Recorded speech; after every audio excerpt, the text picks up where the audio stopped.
न कभी सूरत पे नाज करोगी, कोई न मिलेगा तो मुझे याद करोगी।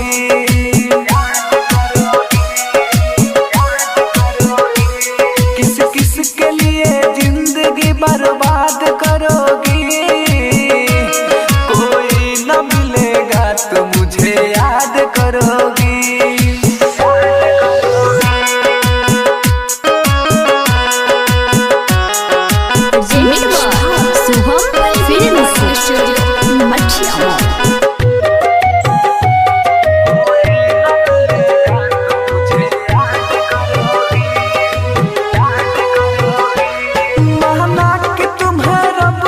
फुर्सत से बनाया, लगता है तेरे दिल में ये पत्थर है लगाया।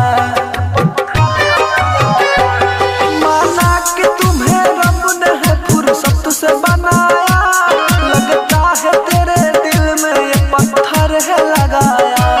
खास मेरे ही जैसा ये तेरा दिल होता, दूसरों की ख्यालों में कभी नहीं खोता।